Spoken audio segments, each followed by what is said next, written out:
മഹാരാഷ്ട്ര മുഖ്യമന്ത്രി പൃഥ്വിരാജ് ചവാനെ മാറ്റണമെന്ന് എൻസിപിക്കൊപ്പം സംസ്ഥാനത്തെ കോൺഗ്രസ് നേതൃത്വവും ആവശ്യപ്പെട്ടിട്ടും ചവാനെ മാറ്റില്ലെന്ന് കഴിഞ്ഞ ദിവസം എഐസിസി ഔദ്യോഗികമായി പ്രഖ്യാപിച്ചിരുന്നു.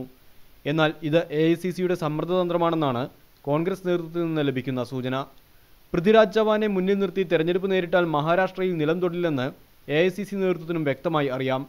എന്നിട്ടും ഇങ്ങനെയൊരു പ്രസ്താവന ഇറക്കിയത് ലയനനിർദ്ദേശം പലതവണ തള്ളിയ എൻസിപിയെ വരുതിയിലാക്കാൻ കഴിയുമോ എന്ന് നോക്കാനാണ്. എൻസിപി കോൺഗ്രസിൽ ലയിക്കാമെങ്കിൽ പൃഥ്വിരാജ് ചവാനെ മാറ്റാമെന്ന് കോൺഗ്രസ് നേതൃത്വം ശരത് പവാറിനെ അറിയിച്ചിട്ടുണ്ട്. അങ്ങനെയെങ്കിൽ മഹാരാഷ്ട്രയിലെ കോൺഗ്രസിന്റെ അവസാന വാക്കായി ശരത് പവാറിനെ പരിഗണിക്കാമെന്ന വാഗ്ദാനവും പവാറിന് നൽകിയിട്ടുണ്ട്. പക്ഷേ ഈ വാഗ്ദാനത്തോടും എൻസിപി മുഖം തിരിഞ്ഞാണ് നിൽക്കുന്നത്. മഹാരാഷ്ട്രയിൽ തകർന്നു തരിപ്പണമായ കോൺഗ്രസ് എൻസിപിയെ ലയിപ്പിക്കാൻ ആലോചിക്കേണ്ടെന്നും നിയമസഭാ തെരഞ്ഞെടുപ്പിൽ തുല്യ സീറ്റുകൾ പങ്കുവയ്ക്കാമെങ്കിൽ മാത്രം സഖ്യം തുടരാമെന്നുമാണ് എൻസിപി നേതാക്കൾ പറയുന്നത്. കോൺഗ്രസ് മത്സരിക്കുന്നതിനേക്കാൾ കൂടുതൽ സീറ്റുകൾ ലഭിക്കണമെന്നാണ് എൻസിപിയുടെ ഔദ്യോഗിക ആവശ്യം. പൃഥ്വിരാജ് ചവാനെ മാറ്റിയില്ലെങ്കിൽ ഭവിഷ്യത്ത് കോൺഗ്രസ് ഒറ്റയ്ക്ക് അനുഭവിക്കേണ്ടി വരുമെന്ന മുന്നറിയിപ്പും എൻസിപി നൽകിയിട്ടുണ്ട്. എൻസിപിയിലെ ഒരു വിഭാഗം ബിജെപിയുമായി സഖ്യമുണ്ടാക്കാൻ വാദിക്കുകയും പവാർ, മോദിയടക്കം പല ബിജെപി നേതാക്കളുമായും കൂടിക്കാഴ്ചകൾ നടത്തുകയും ചെയ്യുന്നതിനിടെയാണ് ഈ മുന്നറിയിപ്പ് എന്നത് അതിൻ്റെ രാഷ്ട്രീയ പ്രാധാന്യം വർദ്ധിപ്പിക്കുന്നു.